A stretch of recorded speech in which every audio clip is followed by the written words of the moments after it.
You're listening to the Tilehurst End podcast by Reading fans for Reading fans.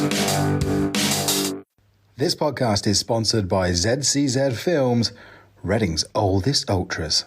Hello and welcome to the Tilehurst End podcast and to a brief show just before Reading return to Championship action by facing Nottingham Forest on Saturday afternoon.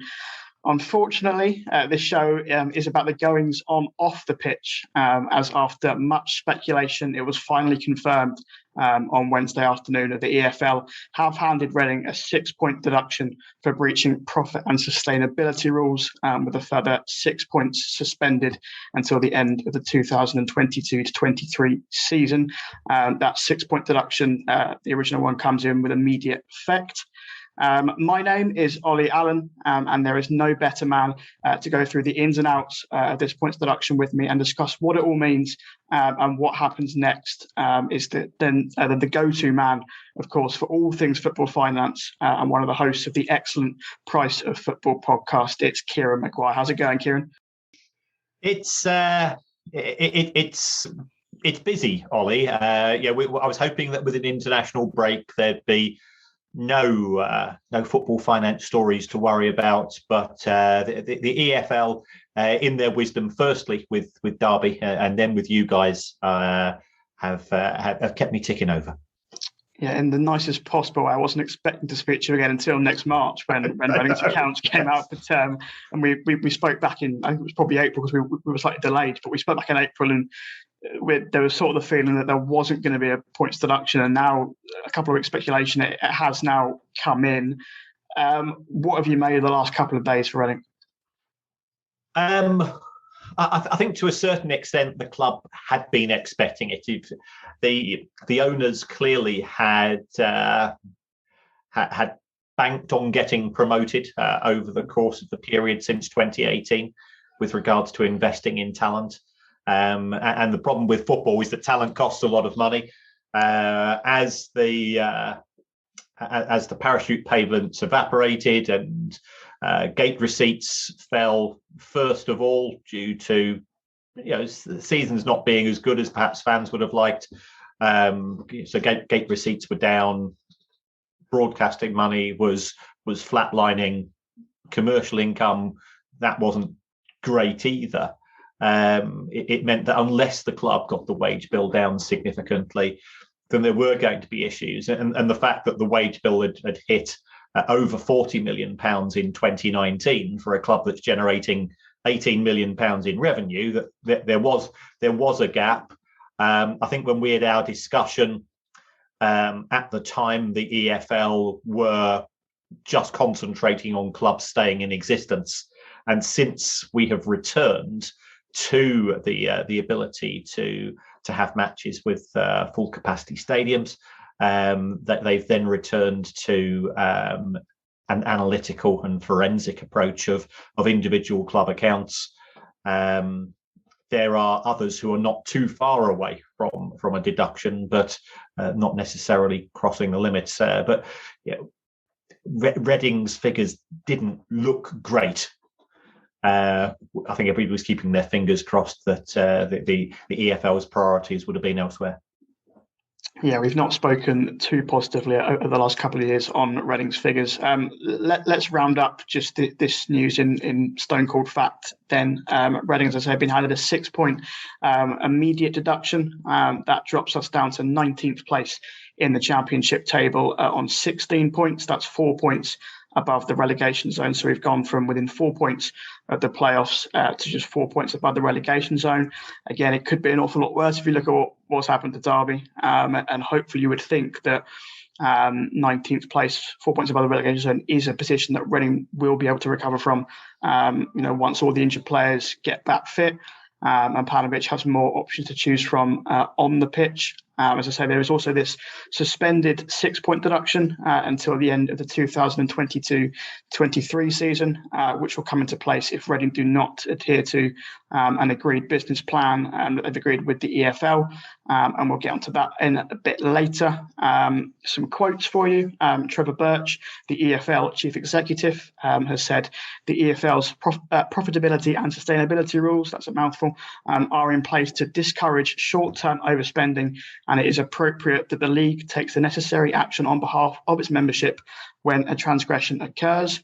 The league is satisfied that the sanction for the breach being imposed by way of an agreed decision is proportionate, having considered all of the relevant factors, and will continue to work closely with the club as it seeks to meet its obligations moving forward. And we also heard from Dae Young, who we hardly ever hear from, never given a media interview since joining Reading. Very, very rarely puts his name to club statements. So perhaps quite encouraging that he's put his name to this one. He has said, as the owner of your club, I am naturally dismayed and disappointed to accept the punishment issued by the EFL. And as a fan, I too am hurt by a deduction of 6 points this season.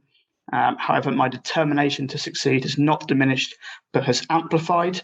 My team and I believe the settlement is just, and we will still enable us to be competitive as a football club this season and beyond.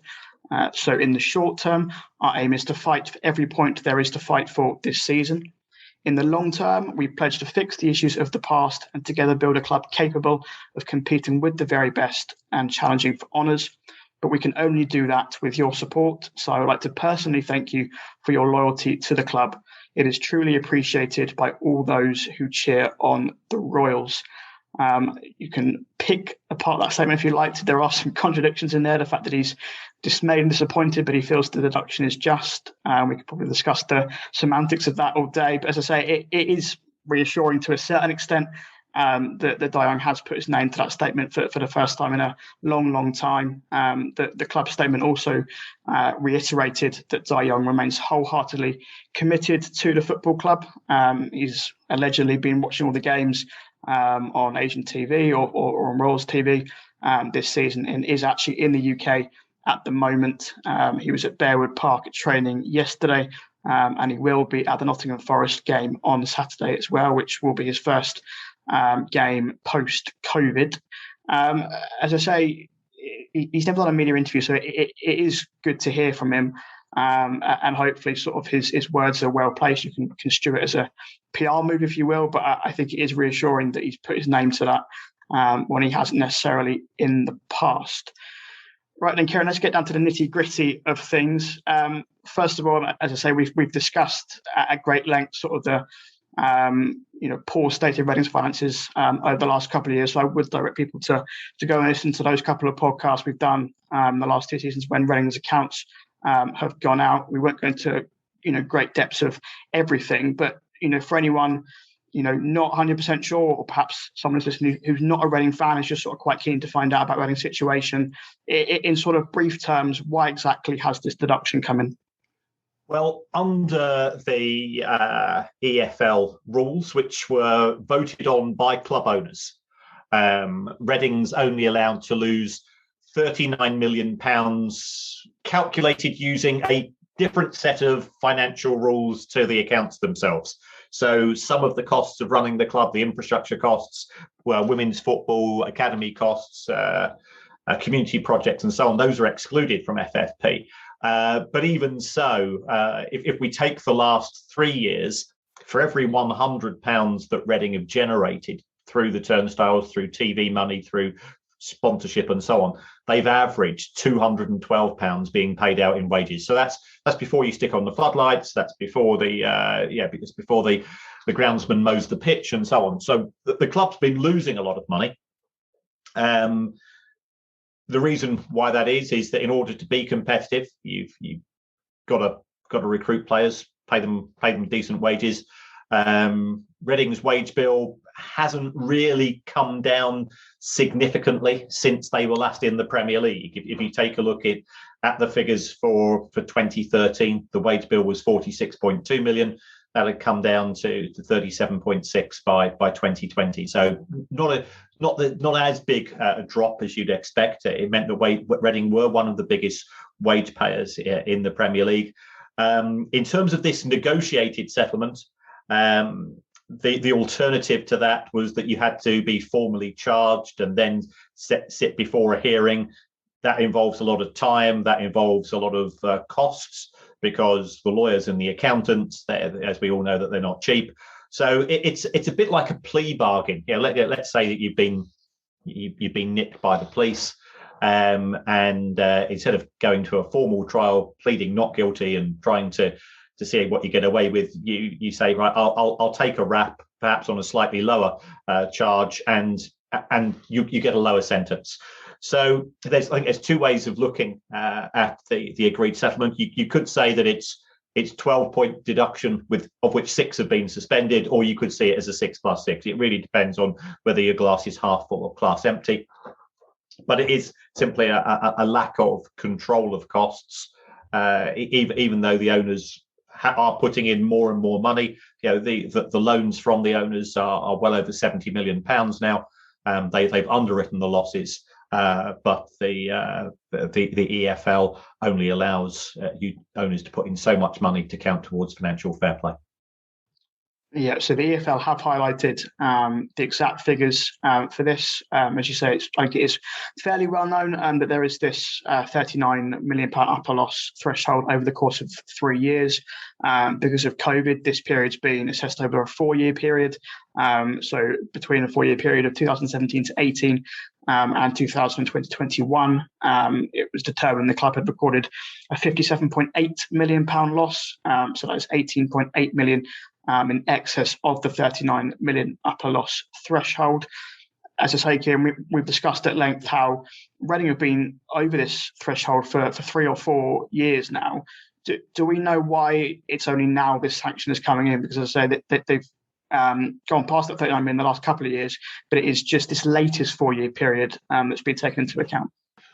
Well, what the EFL said during lockdown is that they would normally, I suspect, have charged Reading last season. But what they decided to do was to take 2019-20 and 2020-21 and add those losses together, then make some adjustments for COVID, and then say, so if you'd lost 10 million in 2020 and 30 million in 2021, we'll add those together, say that's 40, and then say that we're going to average that out as 20 million a year. So we had to get to the end of 2021 before you could actually assess clubs on their losses for 2020. So I think that's what pushed things back for 12 months. And also, to a certain extent, the EFL couldn't go and check the books because we were in lockdown, but it was far more complex in terms of doing things. So what we are now seeing is a bit of a catch-up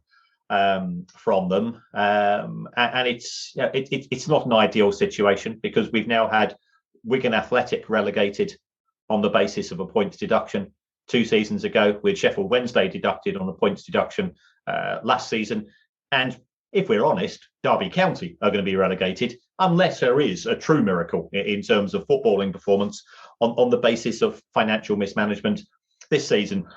What the EFL are trying to do through all of this is to send the signal out to clubs: mess around with the club's futures at your peril, because there is a belief at the head of EFL, and I've met Trevor Birch. I've had conversations with Trevor Birch. He's been on our podcast. I've been out for a curry with him as well. He's actually a good guy, and he wants 92 football clubs to be in existence in 3 years, 5 years, 10 years, when he and I are no longer here, and so on. And the EFL feel that the only way that they can achieve that is to come down pretty harsh on club owners if they're going to overspend.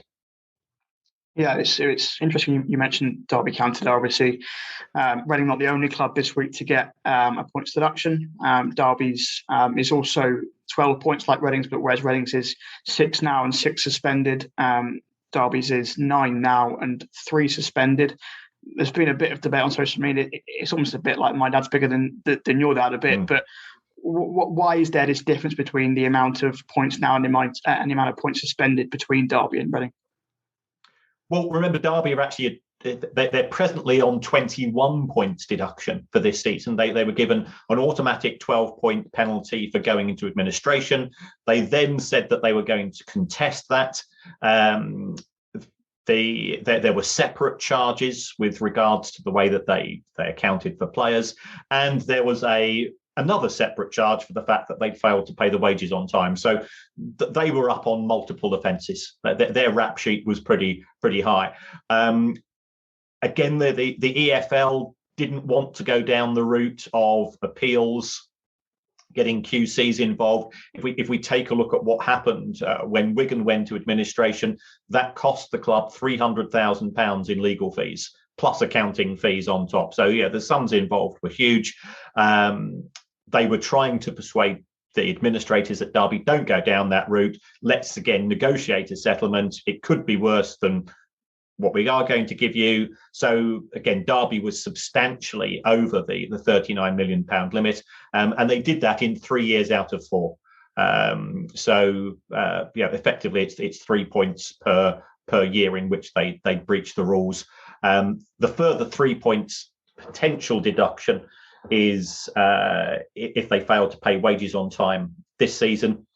The good news from Derby's point of view is that whoever does buy the club, it can't get any worse. That there's no, there will be no further charges. They will effectively start as new owners with a clean sheet, a clean bill of health. So that's why the numbers are slightly different. As you're absolutely right, Ollie, there's been a lot of willy waving on social media with this. My losses are lower than your losses, and people have gone into whataboutery to the nth degree. But I think we have some clarity. The people in charge of Reading, they now know their position going forwards. The people in charge of Derby, they know their position going forwards. And these are the rules. Obey the rules, and no more points deductions. And that's the most important thing, isn't it? I think I've probably been guilty myself of being drawn into a bit of competition with Derby fans, but I think that's the most important thing, that ultimately these two football clubs continue to exist, first and foremost, and obviously, very close supposedly at one point that Derby might not have been here. Thankfully, Reading have not got close to that possibility as things stand. Let's delve a little bit deeper into this suspended 6-point deduction until the end of the 2022-23 season, and exactly what Reading have to do to avoid that coming into place. As I say, they've got this agreed business plan with the EFL that sort of includes various different conditions that we'll talk a little bit about. The first of which is this total player salary cap. So the EFL has stated that Reading can spend no more than 21.1 million on total player salary costs this season, and they have to reduce that to no more than 16 million by next season, or by the end of next season, I think. Kieran, where are Reading currently with salary costs, and how easy is it going to be to get down to 21 million this season and then 16 million next season? Reading's wage bill was just under 38 million in 2020. Now, since then, there have been players out of contract in the summer of 2020. There's been players out of contract in the summer of 2021. So it was heading in a southerly direction. Clearly, Reading have also just signed Andy Carroll. I appreciate it's on a short-term contract. I think the perception of most football fans is that Andy Carroll can be an asset to a football club, but he won't necessarily be cheap, or he might be taking the view that I just want to play football, and therefore perhaps he has moderated his demands as well. So this wage target and Derby County have been given one as well at 15.75 million. So Reading's is significantly higher. We'll still allow Reading to pay competitive wages. I estimate that the average wage that Reading were paying was around about £18,000 a week in 2020. I think the EFL would like to get that down by probably around about a third, at least.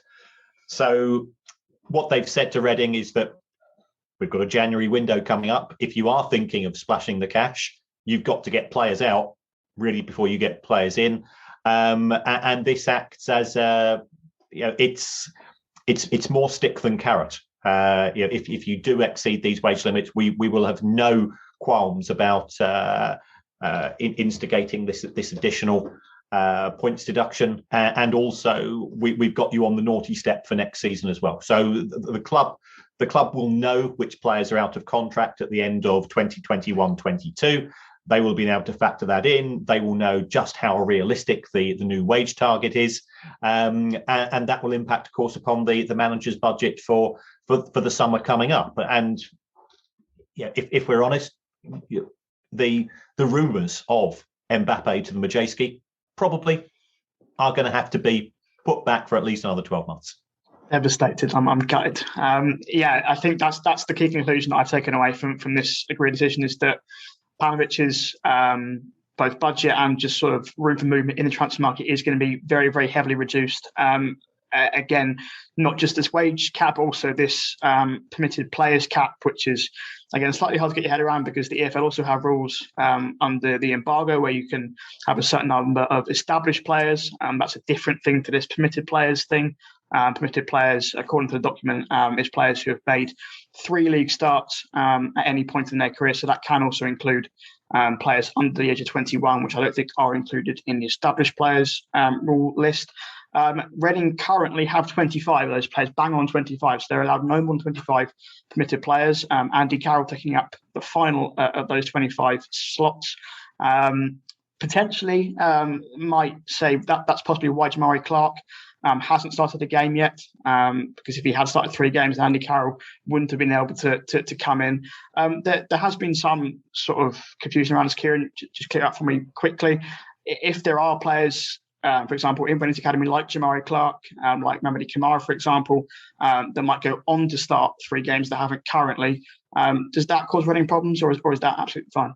No, because they're already on the payroll and they are coming from the academy, that won't be an issue. I think, again, it's more of a concern in terms of a bit of trading in the January window, that you'll have to have players going out on loan or terminate contracts or sell them to generate cash if you want to recruit. So there's nothing from a negative. There's no negative issues in terms of player development coming through the academy, because that's actually one thing that the EFL are keen to encourage.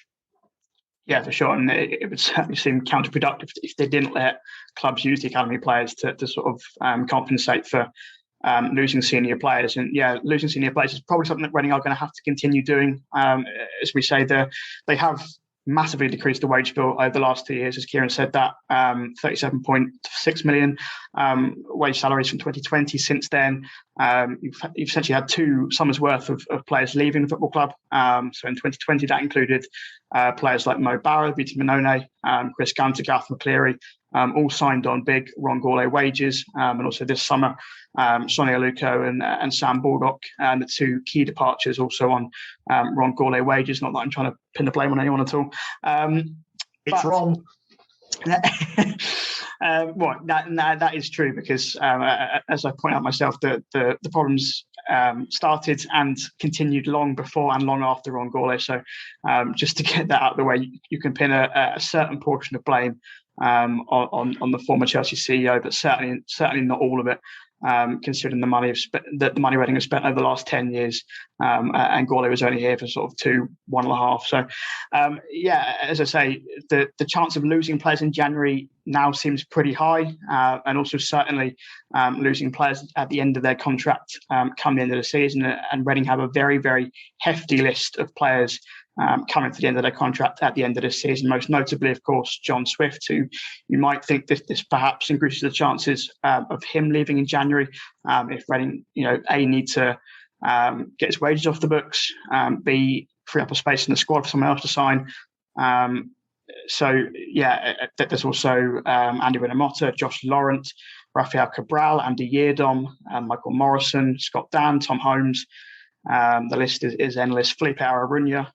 It is a remarkable list of mismanagement from Reading over the last few years that, all of these contracts are coming to an end this summer, and now they're in this predicament where it makes it very, very difficult for them to renew them. Kieran, I suppose that is the main way that they're going to have to reduce this wage bill to get down to 21 million by the end of the season and 60 million by the end of next season. They are going to struggle to renew a lot of these contracts. Well, they're going to struggle to renew them on the present level of wages. But I speak to agents quite a lot, and the feedback I'm getting from them is that their clients realise that they've got to moderate their expectations. That's especially the cases in Leagues 1 and 2. There's a couple of clubs in League 1 that are splashing a lot of cash, but the vast majority of them are tightening the belts, and that is now spreading to the Championship.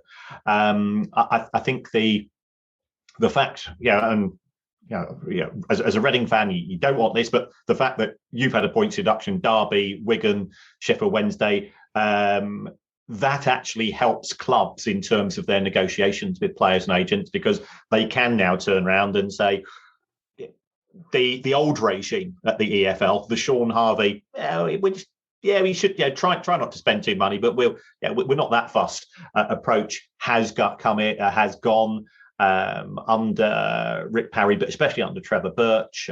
Trevor is is very much a numbers man. If you talk to fans at clubs such as Swansea and Portsmouth and so on, where he's gone in and he's helped those clubs survive historically, they do speak highly of him, but he will apply the rules very, very strictly. So there's no wishy-washy approach. It's very much the message is now going across to clubs.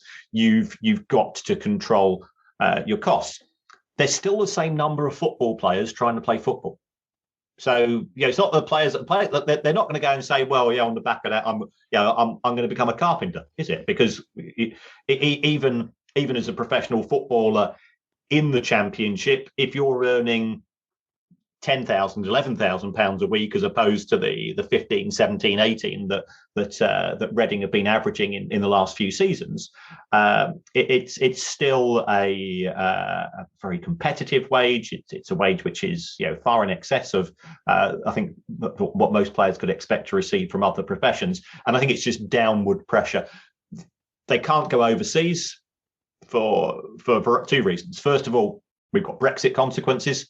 Other countries might turn around and say, well, if there's going to be a governing body endorsement scheme similar to what we now have in the UK, so you don't qualify. And if we think that there are problems in English football with regards to finances, it's universal across the continent of Europe as well. Yeah, well, I think certainly. I mean, it's been the case at Reading the last few years that Reading have had to sell or let players go, but before they can buy. It certainly happened this summer, happened the previous summer, and that seems to be the way. I mean, actually, not just for Reading, but I'd imagine for most clubs now that they're going to have to let players go before they come in. And Kieran, just to round things off, I suppose. I mean, what do you think that this points deduction will help Reading sort of reset? As I say, that's obviously the EFL's aim. That their aim is to warn other clubs of not doing the same things that Reading have done, but also their aim is to keep Reading in existence. Their aim is to regulate Reading, and we've spoken extensively over the last couple of years about how unsustainable Reading spending has been. Once this point deduction comes in, which it has, and once this business plan is agreed to, and as I say, DFL will continue to monitor Reading certainly until at least the end of the 2022-23 season, and arguably beyond as well. Will this help Reading essentially just reset, because the club has been, as I say, completely unsustainable for the last 5-10 years now? I think there's certainly an opportunity for that. The fact that the owner has come out and spoken publicly for the first time might be indicative of a change of culture, and ultimately the culture of any organisation is determined by people at the top. So, as football fans, we're not interested in balance sheets. We're not even really strictly interested in sustainability, because if you take a look at the two clubs in English football which have lost the most money since the creation of the Premier League, that's Manchester City and Chelsea, and their fans don't hear them talking about sustainability or worrying about losses. So unfortunately, we all want the same thing. We all want the sugar daddy to come in and spend a fortune But that does cause problems when either the owner A, gets bored, as we saw with Derby, or that they physically run out of money themselves due to circumstances, as we saw with Bury. And we've lost Bury. Derby aren't in a great position, but it looks like there are interested parties willing to acquire the club. So I think it is an opportunity for a reset, and I think Reading fans can be positive on that. It's clearly not going to help this season, but the nature of football fans is that once it comes to the summer, you will start planning. And once that first match comes around in next April, it's those hopes rise again. The fact that there have been plenty of clubs that have been promoted to the Premier League on modest budgets. Huddersfield did it, Crystal Palace did it, Wigan did it, Blackpool did it, Brighton did it, Brentford and so on, means that hope springs eternal. That's exactly what I was going to use. It's certainly that hope, and that there is this constant debate between going for broke to get to the Premier League and following a sustainable model like Norwich, like Brentford have done the last couple of years. And it is worth probably ending then on this question we've had on Twitter from Simon Latson, who says there seems to be a choice between running a sustainable club and chasing promotion at all costs, i.e. gambling, to compete with teams who are receiving huge parachute payments. Is there an alternative model, or should we just know our place? Again, Kieran, I think you have to look at the examples of Norwich Brentford the last couple of years to prove that it can be done. Yes, the fact that we have seen 50 clubs in the Premier League since it started in 1992 means that Reading have got there before. There's no reason why they can't get there again. Do parachute payments distort things in the Championship? They certainly don't help, but that's not their purpose. Their purpose is to stop those clubs in the Premier League who get relegated going bust. And they, as far as the Premier League is concerned, those objectives are achieved. By being smarter, you can do it. We've seen Coventry City this season, competing at the top of the Championship, and they've been through some hard times as well. So that's one thing to keep your belief, keep the faith, and remember your relationship with Reading Football Club's there until the day you die, regardless of the division that they're in. That's Steve Coppell's famous quote. I think Steve Coppell once said, the only loyalty in football is the one that exists between a supporter and his football club. As Kieran says, that will always be there. So, a bit of positivity to end this podcast on. As I say, it always seems to be quite depressing discussing Reading's finances, but hopefully, as we said, and me and Kieran are probably quite depressed. I'm speaking about it a lot over the last couple of years. But as Kieran says, it is a chance now. This points deduction to be a reset for Reading Football Club, and they will continue to be monitored by the EFL. Stick to this business plan. Hopefully, don't get another 6 points at the end of another couple of years, but hopefully things are finally looking up. That just about concludes this podcast on Reading's points deduction one. I didn't think I'd be doing 6 months ago, but here we are. The points deduction is in place. Just to reiterate, it takes Reading down to 19th place in the Championship table ahead of the weekend's game against Nottingham Forest on 16 points. That's still 4 points above the relegation zone. So certainly a position you would hope Reading would be able to recover from. As for the podcast, Mark will be back with the main show after the Forest game to look back on that and also look ahead to Sheffield United and to Swansea over the next week as well. Until then, all that's left for me to say, thank you very much, Kieran, for joining me as always. Well, thanks very much for the invite, and good luck for the rest of the season. Thank you very much, Peter. I'm sure we'll speak again probably in March when Reading's accounts for the season. Hopefully they're looking a bit brighter than the last couple of years. And of course, thank you to you at home for listening. Come on, you R's.